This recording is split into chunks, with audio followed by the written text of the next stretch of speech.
YouTube channel nursing ज्ञान पे देखिए फर्स्ट ईयर का जो है आज हम लेकर आए हैं बिहेवियर साइंस। ठीक है ना, कल हम लोग फंडामेंटल का क्वेश्चन कराए थे, आज हम लोग बिहेवियर साइंस के मोस्ट इंपॉर्टेंट क्वेश्चन कराने वाले हैं। ठीक है, तो चलिए शुरू करते हैं बिना किसी देरी किए हुए। ठीक है, पहला क्वेश्चन है आपके सामने, देखिए यहाँ पे साइकोलॉजी और एक्सप्लेन स्कोप ऑफ साइकोलॉजी। मतलब आपसे 10 नंबर में क्वेश्चन पूछता है कि साइकोलॉजी क्या होता है और साइकोलॉजी का कौन कौन से क्षेत्र है बताइए। ठीक है ना, तो देखिए ये जो क्षेत्र है साइकोलॉजी का, चलिए जो है हम लोग यहाँ पे देखने का प्रयास करते हैं। ठीक है, चलिए अब यहाँ पे आप लोग देखिए कि जो साइकोलॉजी का जो स्कोप है, उससे पहले आप लोग जानिए कि साइकोलॉजी मनोविज्ञान होता क्या है। तो देखिए अरस्तु ने कहा कि मनोविज्ञान मन का विज्ञान है, मतलब मनोविज्ञान व्यवहार का विज्ञान है। ठीक है ना, यह अरस्तु ने कहा। वाटसन ने कहा कि मनोविज्ञान मानव व्यवहार का सकारात्मक विज्ञान है। समझ गए ना, अरस्तु ने कहा कि मनोविज्ञान मन यानी व्यवहार का विज्ञान है, और वाटसन ने सिर्फ इसमें क्या जोड़ दिया कि सकारात्मक विज्ञान है, यानी मनोविज्ञान मानव व्यवहार का सकारात्मक विज्ञान है, ये वाटसन ने जोड़ दिया। ठीक है, पिलसबरी ने क्या कहा, पिलसबरी के अनुसार कि मनोविज्ञान मानव व्यवहार का विज्ञान है। मतलब माइनर डिफरेंस है सब में। ठीक है ना, यहाँ पे पिलसबरी ने कहा कि मनोविज्ञान जो है मानव बिहेवियर का, मानव व्यवहार का एक विज्ञान है। ठीक है, और इसी में अगर मानव व्यवहार का सकारात्मक विज्ञान है, सकारात्मक जोड़ देंगे तो वाटसन हो जाएगा, और सीधा अगर अरस्तु बोलेंगे तो अरस्तु ने सीधा कहा कि मनोविज्ञान मन का विज्ञान है, मतलब व्यवहार का विज्ञान है। ठीक है, तो ये आपका हो गया डिफिनीशन जो कि अलग अलग साइकोलॉजिस्ट ने बताया था। अब चलिए हम लोग मनोविज्ञान का विभिन्न क्षेत्रों को देखते हैं। देखिए मैं बार बार आप लोगों को कहता हूं कि मनोविज्ञान एक क्या है, आपका एक अध्ययन जो है, एक अध्ययन सामग्री का क्षेत्र है। अब ये मनोविज्ञान के सहायता से विभिन्न क्षेत्रों में जो है, विभिन्न चीज़ों में जो है एक दूसरे को कोऑर्डिनेट बनाने के, एक दूसरे के व्यवहार को समझने, एक दूसरे को शारीरिक संरचना, एक दूसरे के चाल ढाल, एक दूसरे के मन की बातों को समझने का एक जो है यह मदद करता है, जिसका अलग अलग क्षेत्रों में अलग अलग उपयोग है। ठीक है, तो चलिए हम इसके क्षेत्रों को देखते हैं कौन कौन से क्षेत्र है जहाँ पे इसका उपयोग होता है। पहला है समान मनोविज्ञान, जनरल साइकोलॉजी। जनरल साइकोलॉजी का मतलब होता है कि इसमें जो अध्ययन किया जाता है, तो यह समान जो मनोविज्ञान है, ये मनोविज्ञान प्राणियों के समान व्यवहारों का साधारण परिस्थितियों में अध्ययन करता है। ठीक है, यह मनोविज्ञान के समान सिद्धांतों और मौलिक नियमों का अध्ययन करता है। इसमें जो है समान व्यक्ति के मानसिक जीवन से संबंधित संवेदना, प्रेरणा, स्मृति, संवेग, कल्पना, चिंता, सीखना, व्यक्तित्व, कुंठा, इस प्रकार के विभिन्न प्रकार के जो है ऐसे व्यवहार का, ऐसे स्थितियों का अध्ययन किया जाता है। तो ये जो है सामाजिक मनोविज्ञान, समान मनोविज्ञान हो गया। ओके, दूसरा है असमान मनोविज्ञान। असमान मनोविज्ञान का मतलब हो गया कि असाधारण और असमान व्यवहारों का अध्ययन जो है इसमें किया जाता है। साथ ही अन्य असाधारण मानसिक अवस्था, असाधारण मतलब जैसे दिन स्वप्न, दिन में सपना देखना, स्मृति भ्रम, लॉस ऑफ मेमोरी, सम्मोहन, हिप्नोसिस आदि भी इस विद्या में अध्ययन किया जाता है। तो यह असमान मनोविज्ञान हो गया, और समान मनोविज्ञान, दोनों में अपना अपना अध्ययन ही किया जाता है। ठीक है, तो ये हो गया। तीसरा है मानव मनोविज्ञान। तो इसमें केवल और केवल मानव के व्यवहारों का अध्ययन किया जाता है। तो यह जो है मनोविज्ञान का एक शाखा है। समझ गए ना, मानव मनोविज्ञान। समझ गए।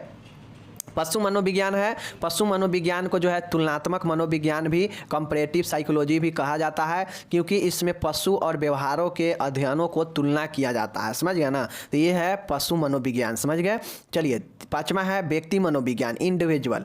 अब इसमें होता यह है कि सभी व्यक्तियों के व्यक्तिगत जो ऐसा व्यवहार होता है उसका अध्ययन किया जाता है। तो यह व्यक्ति मनोविज्ञान होता है। समझ गए ना, इंडिविजुअल साइकोलॉजी, व्यक्तिगत मनोविज्ञान। ओके, समूह मनोविज्ञान का मतलब है कि जैसे समूह में बहुत सारे लोग होते हैं तो उनका सबका व्यवहार अलग अलग होता है। तो यह समूहों में उनके सदस्यों को जो है उनके व्यवहारों का अध्ययन किया जाता है। समझ गए। चूँकि यह जो है समूह में सबका अलग अलग व्यवहार होता है, सबका अलग अलग मन होता है, तो यह समूह में रहने वाले व्यक्तियों का अध्ययन किया जाता है। तो यह समूह मनोविज्ञान होता है। समझ गए।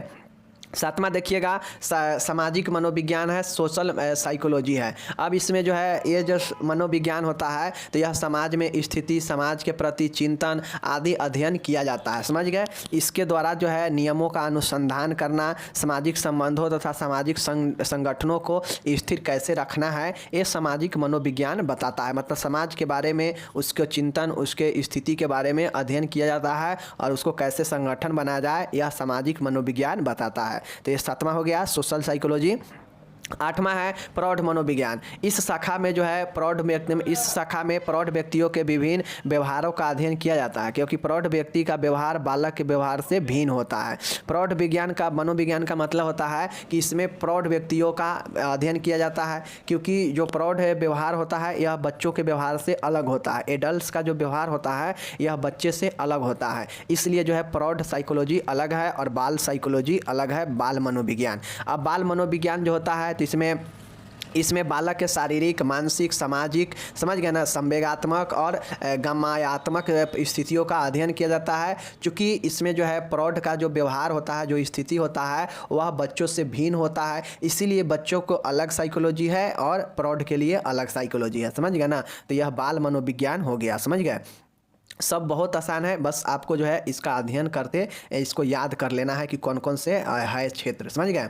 उसके बाद है कार्यकी फिजियोलॉजिकल साइकोलॉजी है। अब देखिए हमारा शरीर में मनोविज्ञान में शारीरिक प्रक्रियाओं का मनोवैज्ञानिक दृष्टि से अध्ययन किया जाता है, अतः यह विशिष्ट शाखा कार्यकी मनोविज्ञान कहलाती है। इसके अंतर्गत मानव व्यवहार को प्रभावित करने वाले अंगों जैसे मस्तिष्क, मेरुरुज, संवेदी अंग, मांसपेशियां, तंत्रिका आदि कार्यकी विज्ञान का अध्ययन है। फिजियोलॉजिकल, जैसे आप लोग जानते हैं शरीर में कुछ ऐसे कामों में, शरीर के अंगों के कामों में कोई भिन्नता आता है तो वह शरीर को जो है मानसिक रूप से भी जो है ग्रसित करता है। व्यक्ति टेंशन लेने लगता है, चिंता होने लगता है कि हमें ये प्रॉब्लम हो गया है, ये प्रॉब्लम हो गया है। तो शरीर के अच्छा से काम कर रहा है या नहीं कर रहा है, इसका प्रभाव भी जो है व्यक्ति के व्यवहार पर पड़ता है। इसीलिए यह कार्यकी विज्ञान है, फिजियोलॉजिकल जो है साइकोलॉजी है, जिसके द्वारा व्यक्ति को अध्ययन किया जाता है, कार्यात्मक, समझ गए। प्रयोगात्मक मनोविज्ञान है। प्रयोगात्मक मनोविज्ञान का मतलब होता है कि यह मनोविज्ञान का अध्ययन का सबसे महत्वपूर्ण विधि है। इस विधि में जो है प्रयोगात्मक विज्ञान जो है मानसिक प्रक्रियाओं और व्यवहारों का अध्ययन हेतु नियंत्रित परिस्थितियों में वैज्ञानिक पद्धतियों का प्रयोग किया जाता है। मतलब वैज्ञानिक जो चीज़ें हैं उसको जो है उपयोग किया जाता है, एक्सपेरिमेंटल साइकोलॉजी में प्रयोग किया जाता है, समझ गए, अध्ययन करने के लिए। 12 नंबर देखिएगा, परा मनोविज्ञानी है। परा साइकोलॉजी का मतलब होता है कि यह जो है या इसमें जो है इतेंद्रिय और अति इंद्रिय और इतेंद्रिय अवबोधन, पूर्व जन्मों, ये सब का अध्ययन किया जाता है। और यह मनोविज्ञान का जो है नई विकसित शाखा है, जिसमें जो है पूर्व जन्मों के बारे में जो है अध्ययन किया जाता है। इतेंद्रिय और अति इंद्रिय का अध्ययन किया जाता है, समझ गए। तो याद रखिएगा परा मनोविज्ञान। 13 है विकासात्मक मनोविज्ञान, डेवलपमेंट साइकोलॉजी। डेवलपमेंट साइकोलॉजी का मतलब है कि जैसे शिशु है, फिर बाल अवस्था है, फिर किशोर अवस्था है, फिर वयस्कावस्था है, फिर वृद्धावस्था है। और जैसे जैसे व्यक्ति शिशु से बाल अवस्था में पहुंचता है, फिर किशोरा में पहुंचता है, फिर वयस्क में पहुंचता है और फिर जो है वृद्ध में पहुंचता है। तो इसके साथ ही जैसे जैसे आगे बढ़े व्यक्ति का विकास होता है, वैसे वैसे ही जो है व्यक्ति के व्यवहार में भी जो है बदलाव आते रहता है। तो इसके व्यवहारों का अध्ययन इस विकास के क्रम में होते रहता है। तो यही विकासात्मक डेवलपमेंट साइकोलॉजी है, समझ गए। नेक्स्ट देखिएगा 14 नंबर, शिक्षा मनोविज्ञान, एजुकेशनल साइकोलॉजी। एजुकेशनल साइकोलॉजी का मतलब है कि इस मनोविज्ञान का यूज जो है शैक्षणिक क्षेत्र में उसके सिद्धांतों, उसके संकल्पना, उसके तकनीकों और मानव व्यवहारों पर लागू होता है, जिनसे छात्र जो है मनोवैज्ञानिक क्षमताओं के अनुसार जो है अपना शिक्षण प्राप्त करता है। नहीं कहता है कि जिसका मानसिक संतुलन जितना अच्छा होगा उतना ज़्यादा वह शिक्षा को ग्रहण करेगा। तो यह जो है शिक्षा मनोविज्ञान व्यक्ति को एक संकल्प, सिद्धांत और तकनीकों से युक्त बनाता है, समझ गए। शिक्षा मनोविज्ञान। औद्योगिक मनोविज्ञान का मतलब है कि जैसे औद्योगिक क्षेत्र में, समझ गए ना, इंडस्ट्रियल एरिया में जितने भी काम करने वाले मजदूर होते हैं या फिर उस इंडस्ट्री से अगर कोई ग्राहक, व्यापारी जुड़ा होता है तो वह जो है एक दूसरे के जो है बातों को समझने के लिए कैसे एक दूसरे को जो है ध्यान ख्याल रखा जाए, कैसे कोऑर्डिनेट किया जाए, समन्वय संबंध बनाया जाए मजदूर से मालिक को, समझ गए ना, फैक्ट्री के मालिक से व्यापारियों से, व्यापारियों को जो है ग्राहकों से कैसे एक दूसरे से जोड़ा जाए, उनके बातों को, उनके डिमांड को समझा जाए। तो ये औद्योगिक मनोविज्ञान, इंडस्ट्रियल साइकोलॉजी के ऊपर ही ये सब बेस्ड होता है, समझ गए ना। चलिए 60 नंबर है नैदानिक मनोविज्ञान। नैदानिक मनोविज्ञान का मतलब होता है कि मनोविज्ञान के इस शाखा में जो भी मनोरोग है उसमें असमान व्यवहार, उसके कारण, लक्षण, निदान, प्रकार, इन सब का जो है अध्ययन किया जाता है कि कैसे उपचार करना है, क्या क्या उसका लक्षण, क्या प्रकार होगा, कैसे निदान किया जाएगा। तो ये क्लिनिकल साइकोलॉजी, नैदानिक मनोविज्ञान होता है, समझ गए। चलिए नेक्स्ट देखिएगा व्यवसायिक परामर्श मनोविज्ञान है, counselling and vocational guidance psychology है। अब ये जो होता है व्यवसायिक या परामर्श मनोविज्ञान, तो इसमें मनोविज्ञान में जो होता है यह एक अत्यंत व्यवहारिक अनुप्रयोग व्यवसायिक परामर्श क्षेत्र है। व्यवसायिक परामर्श मनोविज्ञान युवा व्यक्तियों को उनकी क्षमता और प्रतिभा के अनुसार अपना करियर चुनने में मदद करता है, ठीक है ना। तो ये जो है आपका होता है काउंसलिंग व्यवसायिक परामर्श मनोविज्ञान, जिसमें युवाओं को जो है उनके करियर चुनने के लिए उनको जो है उनके क्षमताओं के अनुसार प्रतिभा के अनुसार उनको करियर चुनने का जो है इसमें अध्ययन और इनका जो है मदद करता है। तो ये हो गया counselling and vocational guidance psychology, ठीक है। 18 नंबर देखिएगा वैधानिक मनोविज्ञान लीगल साइकोलॉजी। लीगल साइकोलॉजी जो होता है तो इस मनोविज्ञान में जो भी न्याय प्रणाली है कि जैसे कोई अपराध किया है तो वह झूठ बोल रहा है, या जो जज है तो उसका अपराध का कैसे जो है सज़ा का निर्धारण करेंगे, झूठे गवाह को कैसे पहचानेंगे कि ये झूठ बोल रहा है, समझ गए ना, उसके अपराध को कैसे निर्धारण करते हैं। तो ये आपका यही वैधानिक मनोविज्ञान लीगल साइकोलॉजी के द्वारा होता है, समझ गए चीज़ को। चलिए नेक्स्ट है 9वां है सैन्य मनोविज्ञान। सैन्य मनोविज्ञान का मतलब हो गया कि इस मनोविज्ञान के शाखा के द्वारा जो है मिलिट्री साइंस के क्षेत्र में मनोवैज्ञानिक सिद्धांतों का प्रयोग किया जाता है, समझ गए ना। इसमें होता है कि जैसे सैन्य सेवा है तो उसमें कैसे भर्ती किया जाए, उसका प्रशिक्षण कैसे होगा, उसका नेतृत्व कैसे तैयार किया जाए, युद्ध के समय में सैनिकों का मनोबल कैसे बनाए रखे, इन सारी चीज़ों पर जो है कैसे एक दूसरे से सामंजस्य संपर्क बनाना है, समझ गए ना। अधिकारियों से कैसे कोऑर्डिनेट करना है या सैनिकों से कैसे कोऑर्डिनेट करना है। तो यह सैन्य मनोविज्ञान एक महत्वपूर्ण भूमिका निभाता है साइकोलॉजी के क्षेत्र में, समझ गए। और आखिरी है 20वां नंबर, यहाँ पे देखिएगा 20वां नंबर जो है वो है राजनीतिक मनोविज्ञान पॉलिटिकल साइकोलॉजी। अब आप लोग को पता हो कि कोई भी राजनीतिक दल होता है तो सब जो है अपने अपने जो है नेतृत्व के अनुसार जो है काम करता है। सबका एक अध्यक्ष होता है, उपाध्यक्ष होता है, क्षेत्र के हिसाब से सबका जो है कार्यकर्ता बांटा होता है। तो वह जो है एक अपने सिद्धांत के अनुसार कार्य करता है। सभी राजनीतिक दल का अपना अपना अलग सिद्धांत होता है, समझ गए ना। तो यह जो राजनीतिक साइकोलॉजी जो होता है पॉलिटिकल साइकोलॉजी, इस क्षेत्र में साइकोलॉजी इस तरीक़ा से मदद करता है कि कैसे जो है समूह के व्यवहारों का ज्ञान, जनता के धारणा क्या है, मन में जनता क्या चाह रही है, नेतृत्व का गुण किस में कैसा है, तभी ना जो है पार्टी का कमान संभालता है। प्रचार का मनोविज्ञान, प्रचार क्या किया जाए, कैसे किया जाए, लोगों के बात क्या है, क्या समझा जाए, राजनीतिक कला, राजनीति के कला के रूप में कैसे हो सकता है, चुनाव प्रशासन, समझ गए, कानून आदि क्षेत्र इसकी अध्ययन सामग्री है। और इसमें राजनीति के हर एक पहलुओं के बारे में अध्ययन किया जाता है इस साइकोलॉजी में, समझ गए। जो क्या करता है कि राजनीति के क्षेत्र में ये साइकोलॉजी व्यक्ति को विभिन्न चीज़ों के अध्ययन और गुणों के नॉलेज के बारे में बताता है, समझ गए। तो यहाँ पे आपको ये 20 याद रखना है। सबसे पहले जो है आपको ये 20 पॉइंट याद रखना है कि कौन कौन से पॉइंट है इसमें। अब जैसे ही ये चीज़ें याद रखेंगे तो आपको आसानी से याद हो जाएगा, ठीक है। चलिए अब यहाँ पे देखिए, इसको जो है ये जो साइकोलॉजी है ना, इसको 2 कैटेगरी में बांटा गया, लेकिन इस दोनों कैटेगरी में ये 20 सिद्धांत 20 क्षेत्र आ जाता है, समझ गए ना। उपयुक्त जो भी हम लोग विवेचना देखे हैं, क्षेत्र देखे हैं, उन सब में मनोविज्ञान का क्षेत्र जो है बहुत ज़्यादा व्यापक है। मनोविज्ञान के विषय क्षेत्र यानी जो इसका विषय क्षेत्र है मनोविज्ञान का स्कोप जो है वह सैद्धांतिक है, समझ गए, थियोरिकल है और बिहेवियरल है, समझ गए ना। सैद्धांतिक भी है और व्यवहारिक, दोनों तरह के मनोविज्ञान इसमें इंक्लूड था।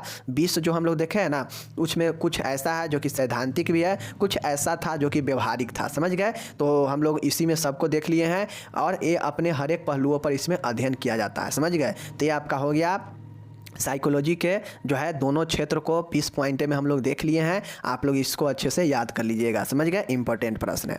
नेक्स्ट आपसे क्वेश्चन पूछेगा, ये भी 10 नंबर के क्वेश्चन है। क्वेश्चन आपसे करेगा कि समाज शास्त्र के विभिन्न शाखाओं के बारे में स्कोप ऑफ साइकोलॉजी, समझ गए, सॉरी स्कोप ऑफ सोशियोलॉजी, मतलब समाज शास्त्र के शाखाओं का अध्ययन करें, या ब्रांचेज ऑफ सोशियोलॉजी, समझ गए। जिस तरीका से ऊपर हम लोग साइकोलॉजी का देखे हैं, मनोविज्ञान का क्षेत्र देखे हैं या शाखा देखे हैं, उसी प्रकार से अब हम लोग यहाँ पे सोशियोलॉजी समाजशास्त्र का भी देखते हैं। दोनों क्वेश्चन में से कोई एक पूछने का उम्मीद है इस बार, ठीक है। समाजशास्त्र के प्रमुख शाखाएं निम्न है। कौन कौन से शाखाएं हैं? इसमें भी 11 शाखाएं हैं, आप लोग ध्यान देकर पढ़िएगा। पहला है प्रयोगात्मक समाजशास्त्र, देखिए एक्सपेरिमेंटल सोशियोलॉजी।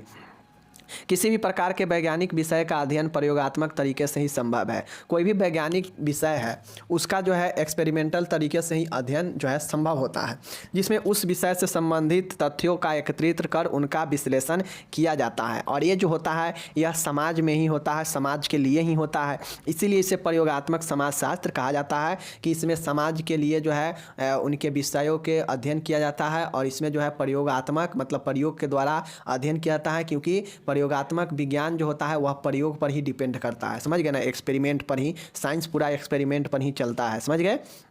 दूसरा देखिएगा यहाँ पे व्यवहारिक समाजशास्त्र है, अप्लाइड साइकोलॉजी। समाजशास्त्र में विद्यमान विभिन्न सामाजिक समस्याओं के समाधान हेतु समाजशास्त्र के ज्ञान उपयोग व्यवहारिक रूप से समाजशास्त्र के अंतर्गत किया जाता है। देखिए समाजशास्त्र में जो भी समस्या है उसको जो है समस्याओं को समाधान हेतु व्यवहार के उपयोग किया जाता है, अप्लाई किया जाता है अपने व्यवहार का, जिससे समस्या का समाधान हो पाए। इसीलिए जो है व्यवहारिक समाजशास्त्र है, यानी अप्लाइड सोशियोलॉजी है, जिसमें समस्याओं को समाधान के लिए अप्लाई किया जाता है व्यवहार का, समझ गए। तीसरा देखिएगा विशुद्ध समाजशास्त्र है, प्योर सोशियोलॉजी है। प्योर सोशियोलॉजी का मतलब होता है कि विशुद्ध विज्ञान द्वारा, देख लीजिए, विशुद्ध विज्ञान द्वारा सामग्री का अध्ययन कर उससे निष्कर्ष प्राप्त कर उन्हें सिद्धांतों का रूप दिया जाता है, समझ गए। विशुद्ध समाजशास्त्र के अंतर्गत समाज की समस्याओं, परिवर्तनों, ठीक है ना, परिवर्तनों व संस्थाओं से अध्ययन सामग्री को एकत्रित कर उसका अध्ययन किया जाता है। यह विशुद्ध समाजशास्त्र होता है, जिसमें विशुद्ध समाजशास्त्र के अंतर्गत समस्याओं को, चेंजेज मतलब परिवर्तनों के, व्यवस्थाओं के और संस्थाओं के अध्ययन सामग्री को एकत्रित कर कलेक्ट कर उसका अध्ययन किया जाता है। यही विशुद्ध समाजशास्त्र होता है, समझ गए। चलिए चौथा समाजशास्त्र है सामाजिक मनोविज्ञान। सामाजिक मनोविज्ञान का मतलब होता है कि समाज में होने वाले उसके व्यवहारों को बदलाव, व्यवहारों के अध्ययन किया जाता है, समझ गए। व्यक्तियों के, समाज में उपस्थित व्यक्तियों के व्यवहारों का अध्ययन किया जाता है, तो वह समाज में ही होता है व्यक्ति, तो इसीलिए इसे जो है सामाजिक मनोविज्ञान कहा जाता है, समझ गए, जिसमें व्यक्तिगत, समूह सभी स्तर पर अध्ययन किया जाता है। नेक्स्ट है ऐतिहासिक समाजशास्त्र। ऐतिहासिक समाजशास्त्र का मतलब है कि पुराने समय में क्या हुआ है, समझ गए ना, समाज में पहले कौन सा संस्कृति था, कौन सा सभ्यता था, उसी सब इतिहास से तो पता चलता है ना। तो यह हिस्टोरिकल सोशियोलॉजी होता है, जिसमें भूत, वर्तमान और भविष्य के सामग्रियों का अध्ययन किया जाता है, समझ गए चीज़ को। चलिए छठा पॉइंट है सामाजिक मानव शास्त्र है, सोशल एंथ्रोपोलॉजी है। समाज में उपस्थित मानव और उनके विकास अवस्थाओं का और मानव संबंधों का अध्ययन किया करना ही जो है क्या कहलाता है, मानव समाजशास्त्र कहलाता है। मानव समाजशास्त्र का मतलब है सामाजिक मानव शास्त्र। सामाजिक मानव शास्त्र का मतलब है कि जो भी व्यक्ति समाज में होते हैं उनके परिवर्तनों को, उनके विकासों को, उनके कंडीशन, अवस्थाओं के जो है अध्ययन किया जाता है, तो वह मानव सामाजिक शास्त्र होता है, समझ गए। मानव सामाजिक शास्त्र होता है, समझ गए ना। ये हो गया। सातवां है सामाजिक अर्थशास्त्र। समाज में होने वाले विभिन्न तरीका के कार्य प्रणाली, नियम, मांग, उत्पादन, वितरण आदि का अध्ययन करना ही सामाजिक अर्थशास्त्र, सोशल इकोनॉमी कहलाता है। मतलब समाज के इकोनॉमी के बारे में जो अध्ययन किया जाता है, उसके इकोनॉमी के विकास का, उसके कार्य प्रणाली, उसके मांग, उत्पादन, वितरण, इन सब का अध्ययन जो है सामाजिक अर्थशास्त्र में ही किया जाता है, समझ गए। आठवां पॉइंट है समाजशास्त्र एजुकेशनल सोशियोलॉजी। एजुकेशनल सोशियोलॉजी का मतलब है कि इस शाखा के अंतर्गत समाज में शैक्षणिक संस्थाओं के कार्य, महत्व, भूमिका व समाज पर प्रभाव का अध्ययन किया जाता है। मतलब समाज में जो शिक्षण संस्थान होते हैं, कोचिंग, स्कूल, इंस्टीट्यूट्स वगैरह, उनका क्या कार्य है, उनका क्या महत्व है, उनका समाज पर क्या इफेक्ट है, क्या भूमिका है, इसके प्रभावों का अध्ययन किया जाता है समाज एजुकेशनल सोशियोलॉजी समाजशास्त्र के अंतर्गत, शैक्षणिक समाजशास्त्र के अंतर्गत, समझ गए। चलिए नौवां है इंडस्ट्रियल औद्योगिक समाजशास्त्र। औद्योगिक समाजशास्त्र का मतलब है कि इस शाखा के अंतर्गत औद्योगिक इकाइयों में मानवीय संबंधों का अध्ययन किया जाता है। इसके द्वारा औद्योगिक इकाइयों में उपस्थित मानवीय समस्याओं के साधन में इसका प्रयोग किया जाता है। जैसे औद्योगिक समाजशास्त्र मतलब जो भी समाजशास्त्र, समाज में जो भी औद्योगिक इंडस्ट्री है उसमें व्यक्तियों का क्या योगदान है, व्यक्ति का क्या संबंध होता है, इन सभी को जो है अध्ययन किया जाता है। औद्योगिकों के इकाई में उपस्थित जो चीज़ मानव की समस्या है, जो औद्योगिक में उपस्थित होता है, उन सब का जो है इसी औद्योगिक समाजशास्त्र में किया जाता है अध्ययन। ओके चिकित्सीय समाजशास्त्र का मतलब होता है मेडिकल सोशियोलॉजी। मेडिकल सोशियोलॉजी का मतलब है कि चिकित्सीय समाजशास्त्र के अंतर्गत समाज में उपस्थित मानव समूहों की स्वास्थ्य समस्याओं का अध्ययन किया जाता है तथा स्वास्थ्य पर सामाजिक व सांस्कृतिक कारकों के प्रभाव का अध्ययन किया जाता है। जैसे समाज में रहने वाले व्यक्ति जो है विभिन्न प्रकार के अपने सामाजिक और सांस्कृतिक जो है उस पर प्रभाव पड़ता है, जिससे व्यक्ति का मानसिक रूप से या शारीरिक रूप से जो है अस्वस्थ होता है। तो वह जो है व्यक्ति के स्वास्थ्य के बारे में अध्ययन करना, स्वास्थ्य समस्याओं का अध्ययन करना, कौन कौन से समाज में जो है मानव की समस्या उपस्थित है, ये जो है अध्ययन किया जाता है। तो यही मेडिकल सोशियोलॉजी होता है। समझ गए? चलिए 11 नंबर यहाँ पर है आपराधिक समाजशास्त्र। आपराधिक समाजशास्त्र का मतलब है कि इस शाखा के अंतर्गत समाज में होने वाले विभिन्न प्रकार के आपराधिक घटनाओं, उसके प्रकार, कारण, समाज और उसका प्रभाव समाज पर क्या पड़ता है और उसके समाधान के उपाय भी सुझाए जाते हैं इसी समाजशास्त्र के अंतर्गत। समझ गए? तो ये आपका समाजशास्त्र के 11 जो है चीज़ें हैं समाप्त हो गया। तो आप लोग देख लीजिए कि कौन कौन से है आपराधिक समय, देख लीजिए आप लोग कौन कौन से समाजशास्त्र थे। ठीक है ना? देख लीजिए यहाँ पे आप लोग देख लीजिए। पहला है प्रयोगात्मक समाजशास्त्र, व्यवहारिक समाजशास्त्र, विशुद्ध समाजशास्त्र, ओके, सामाजिक मनोविज्ञान, ऐतिहासिक समाजशास्त्र, सामाजिक मानव शास्त्र, ठीक है, सामाजिक अर्थशास्त्र, समाजशास्त्र, एजुकेशनल सोशियोलॉजी, औद्योगिक समाजशास्त्र और चिकित्सीय समाजशास्त्र और आपराधिक समाजशास्त्र। तो इतना आप लोग याद रखिएगा। अगर पॉइंट सिर्फ याद रखिएगा ना तो खुद से चीज़ों को लिख पाएंगे कि हाँ इस शाखा में फलाने चीज़ को अध्ययन किया जाता है, इसमें चिलाने चीज़ को अध्ययन किया जाता है। तो पहले पॉइंट जरूर याद रखिए। ओके, चलिए अब हम लोग नेक्स्ट क्वेश्चन चलते हैं। ये क्वेश्चन बहुत ज़्यादा इंपॉर्टेंट है। देख लीजिए, समाज को परिभाषित कीजिए, समाज के प्रकार को लिखे, यानी define the society and write down the types of society. समाज के बारे में पूछ रहा है और समाज का जो कौन कौन से प्रकार है देख लीजिए। यहाँ पे देखिए ईवी राइटर के अनुसार, ईवी राइटर ने समाज को क्या कहा? समाज एक अमूर्त अवधारणा है जो एक समूह के सदस्यों के बीच पाए जाने वाले आपसी संबंधों की संपूर्णता का बोध कराती है। ईवी राइटर ने कहा कि समाज एक अमूर्त अवधारणा है जो एक सदस्यों के बीच जो है पाए जाने वाला आपसी संबंधों का संपूर्णता का बोध कराता है। समझ गए ना कि व्यक्ति के अंदर संपूर्ण संबंधों का बोध कराता है और वही समाज होता है, जो कि समाज एक अमूर्त अवधारणा है। समझ गए? जो सबके बीच पाए जाने वाले संबंधों का संपूर्णता को दर्शाता है, बोध कराता है। समझ गए? चलिए अब मैकाबेयर पेज के अनुसार देखिए समाज क्या है। मैकाबेयर पेज का बहुत प्रचलित है। देखिए समाज, मैकाबेयर पेज के अनुसार समाज सामाजिक संबंधों का जाल है। ठीक है ना? मैकाबेयर पेज ने क्या कहा कि समाज जो है हमारे सामाजिक संबंधों का एक जाल है, एक रिलेशन का क्या है? जाल है। समझ गए? आगस्ट आमटे के अनुसार क्या कहा? आगस्ट आमटे का महत्वपूर्ण है, देख लीजिए। आगस्ट आमटे ने कहा कि समाज एक अत्यधिक जटिल संरचना है। आगस्ट आमटे ने क्या कहा कि समाज एक अत्यधिक जटिल संरचना है। ठीक है? तो इस श्लोक को आपको याद रखना है। चलिए अब हम लोग इसको प्रकार देखते हैं। ठीक है? देखिए विभिन्न सामाजिक शास्त्रों ने विभिन्न आधारों पर सामाजिक समूहों को वर्गीकरण किया, जिनमें से कुछ आधारों पर किए गए प्रकार निम्न हैं। देखिए अलग अलग समाजशास्त्रियों ने अपने अपने हिसाब से अलग अलग समूहों के वर्गीकरण किया और ये जो है आप लोग देख लीजिए इस प्रकार से है। ठीक है? पहला है सदस्यों के संख्या के आधार पर। पहला कौन सा है? संख्या के आधार पर जो है यहाँ पे बांटा गया। पहला संख्या के आधार पर है। संख्या के आधार पर है तो ऑटोमेटिक है, या तो बड़ा होगा नहीं तो छोटा होगा। ठीक है ना?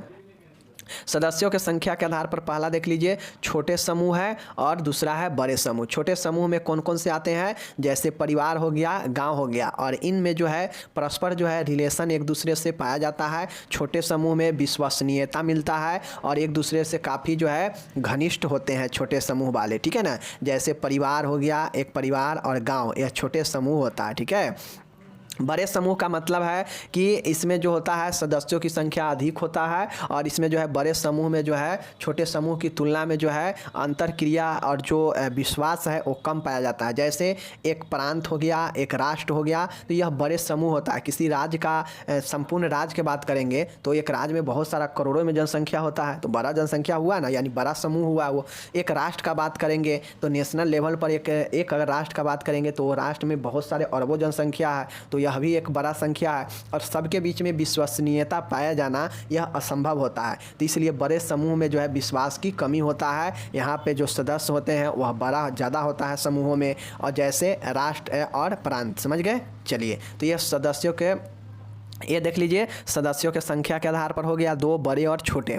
अब यहाँ पे देखिए स्थायित्व के आधार पर, स्थायित्व के आधार पर मतलब होता है कि एक होता है स्थिर समूह और एक होता है अस्थिर समूह। स्थिर समूह कौन कौन से होते हैं, जैसे देख लीजिए परिवार भी स्थिर होता है, परिवार से जो रिलेटिव होते हैं, नातेदारी जो होते हैं वो भी स्थिर होते हैं। शिक्षण संस्थान भी अपने जगह पर स्थित होता है, समझ गए। तो यह स्थिर समूह हो गया, जहाँ पे भीड़ लगता है वही ना समूह होता है। तो शिक्षण संस्थान में भी भीड़ होता है, जो रिलेटिव होते हैं उसमें भी भीड़ होता है, और परिवार में भी 2-4 लोग होते हैं, मतलब भीड़ होता है लेकिन कम ही भीड़ होता है, लेकिन होता तो है, समूह तो होता है। तो यही जो है स्थिर समूह हो गया, ठीक है।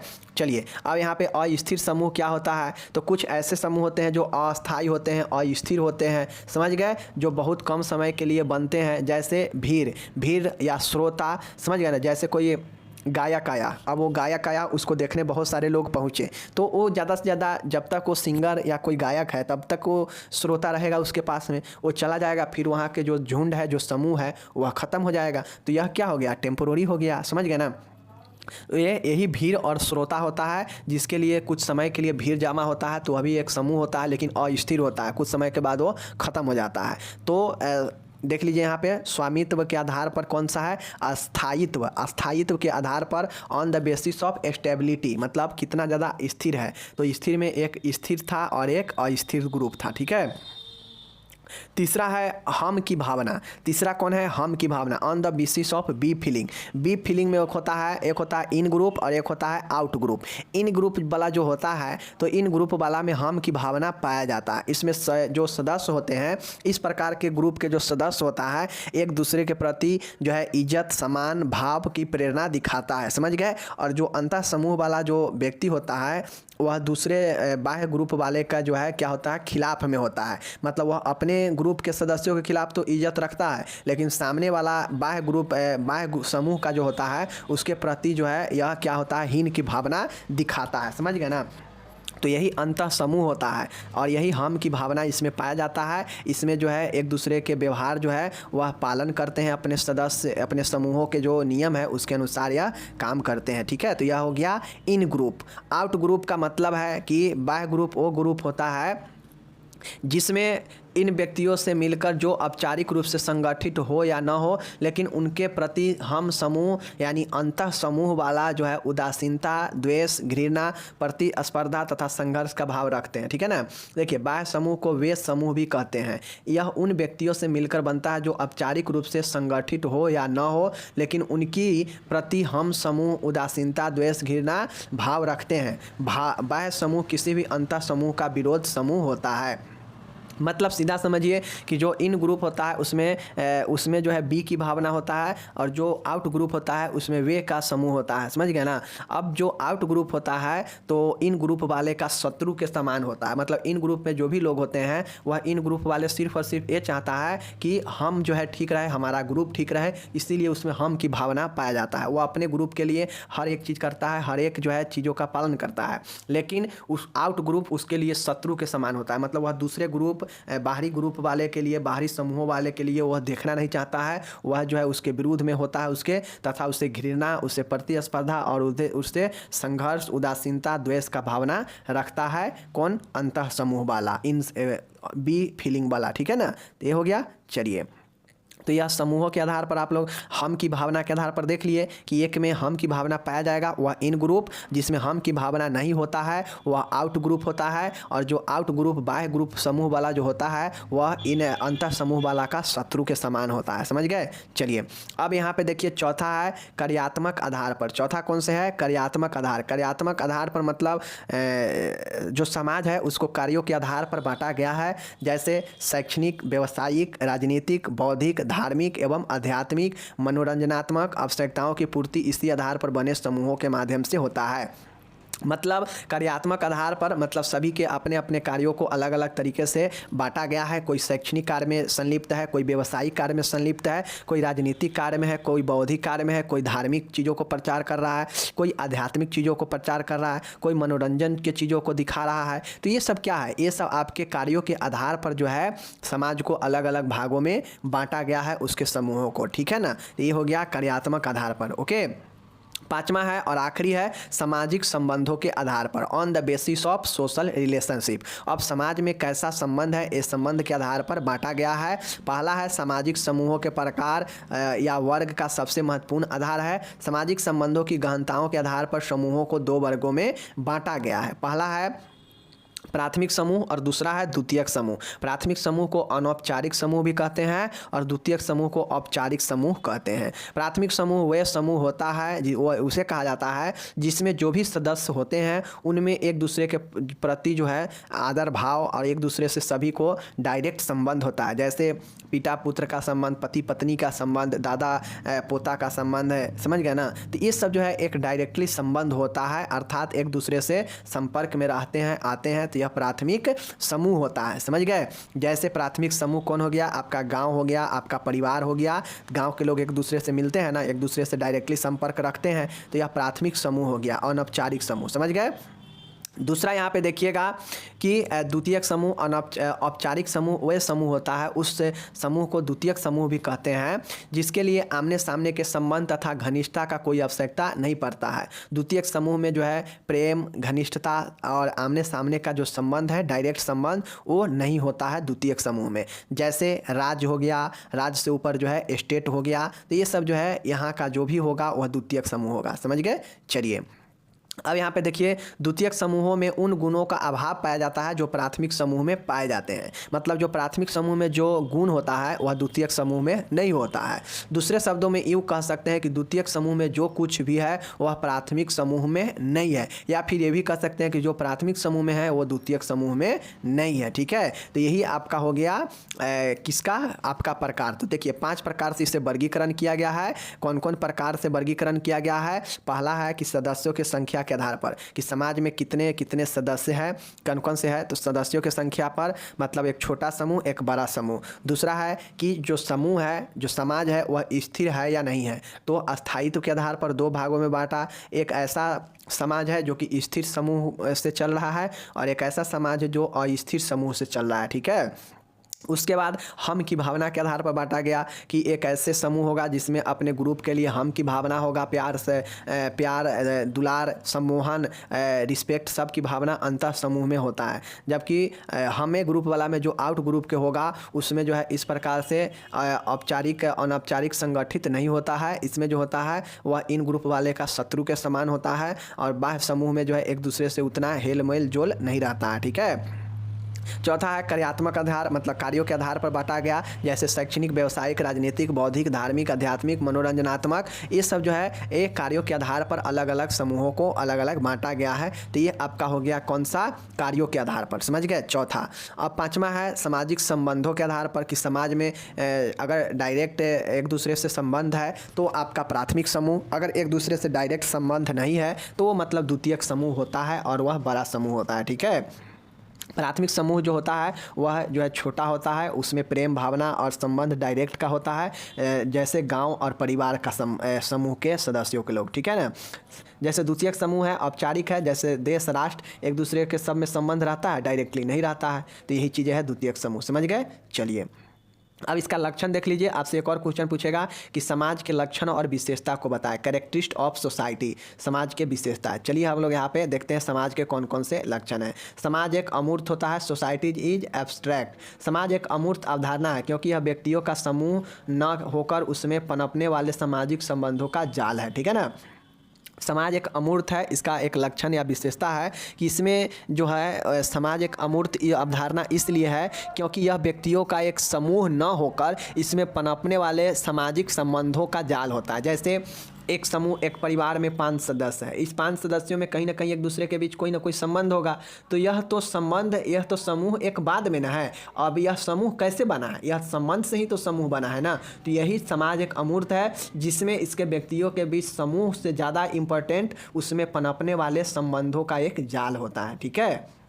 दूसरा है जो समाज होता है उसमें मिलनसार होता है। कैसे, लोगों के मिलनसार भावना कारण ही समाज में सामाजिक समूह एवं समाज की स्थापना होती है एवं लोग इसमें रह सकते हैं। समाज में जो होता है व्यक्ति एक दूसरे से मिल के रहते हैं और इसी कारण मिल के रहते हैं तो एक दूसरे से सामाजिक समूह और समाज का स्थापना हो पाता है, समझ गए। तो यह समाज एक मिलनसार भी होता है, समझ गए। तीसरा है पारस्परिक जागरूकता, समाज में लोगों के बीच में एक दूसरे के प्रति जागरूकता होती है जिससे वह अच्छी अच्छी चीज़ों को जान पाता है, समझ पाता है और एक दूसरे के बीचों में बांट सकता है। तो समाज एक पारस्परिक जागरूकता होता है समाज में, इसका एक विशेषता है। नेक्स्ट है समानता, लाइकनेस, समानता का सिद्धांत समाज के लिए आवश्यक है। समानता समाज निर्माण में महत्वपूर्ण भूमिका निभाती है। जैसे लोग समानता के आधार पर सामाजिक समूहों का निर्माण करते हैं या उससे जुड़ते हैं, ठीक है ना। तो समाज का एक लक्षण समानता है जिसमें लोग जो है अपने सामाजिक समूहों का निर्माण करते हैं और ये जो है समानता समाज के निर्माण में महत्वपूर्ण भूमिका निभाता भी है और लोग उससे जुड़ते हैं उसी समानता के हिसाब से, ठीक है। तो ये समानता हो गया। पांचवा देखिएगा भिन्नता, समाज में भिन्नता पाया जाता है। समाज में समानता की तरह जो है भिन्नता भी उसका एक अंग है। प्रत्येक समूह को समानता बनाती है लेकिन भिन्नता उसे बांधती है। जैसे परिवार में भिन्न उम्र, लिंग एवं कार्य के लोग साथ में रहते हैं, ठीक है ना। देखिए समानता क्या करता है, निर्माण करता है समाज का, एक दूसरे को जो है क्या करता है, निर्माण का कार्य करता है, बनाता है। लेकिन जो भिन्नता होता है, यह भिन्नता क्या करता है कि एक दूसरे को संबंध को बांधता है, जकड़ के रखता है। जैसे छोटे बड़े सभी एक दूसरे के साथ जो है मिलकर रहते हैं, चाहे उसका कार्य अलग अलग क्यों ना हो, लेकिन सब तो रहते हैं एक ही घर में ना, एक ही परिवार में, ठीक है। तो समानता और भिन्नता भी इसका लक्षण होता है समाज का। सहयोग एवं संघर्ष, जो समाज होता है, समाज के लोग एक दूसरे को जो है क्या करते हैं, एक दूसरे को जो है सहयोग के द्वारा समाज में लोगों को एक दूसरे से बांधने का कार्य किया जाता है एवं संघर्ष द्वारा लोग एक दूसरे में अलग होते हैं, ठीक है। संघर्ष एवं सहयोग जो है दोनों एक दूसरे को समाज में देखने को मिलता है, इसका विशेषता है। क्योंकि सहयोग के द्वारा लोग एक दूसरे को सहयोग करके आपस में भाईचारा और बांधते हैं एक दूसरे को प्रेम में। लेकिन संघर्ष जैसे ही होने लगता है तो वह एक दूसरे से अलग भी होने लगते हैं, ठीक है। सातवां यहाँ पे आप लोग देखिएगा परिवर्तनशील, एवर चेंजिंग, समाज धीरे धीरे परिवर्तन होते रहता है, यह लंबे समय तक स्थिर नहीं रहता है। समाज जो होता है वह धीरे धीरे परिवर्तन होता है। जैसे आप लोग पहले देखे होइएगा तो कभी जो है समाज में जो चीज़ पहले देखे होइएगा आज वो चीज़ें बिल्कुल बदल चुका है। तो यही परिवर्तन तो होता है ना कि समाज एक परिवर्तनशील है जो धीरे धीरे बदलते रहता है और यह स्थिर नहीं रहता है। आठवां और आखिरी विशेषता है संस्कृति। प्रत्येक समाज की अपनी अपनी संस्कृति धरोहर है। सांस्कृतिक विविधताएं एक समाज को दूसरे समाज से अलग करता है। अब जैसे आप लोग को पता है संस्कृति क्या करता है कि व्यक्ति को उसके जो है बताता है कि आप किस समाज में रह रहे हैं और सभी समाज का अपना अलग अलग संस्कृति होता है और संस्कृति एक धरोहर होता है जो व्यक्ति अपना सभी संस्कृति को बचाना चाहता है, समझ गए ना। और यही संस्कृति एक दूसरे समाज को अलग भी करता है, बनाता है, विविधता बताता है। सभी समाज में अलग अलग विविधता पाया जाता है, समझ गए ना। तो ये संस्कृति आपका आठवां पॉइंट जो कि समाज के लक्षण हो गया, ठीक है।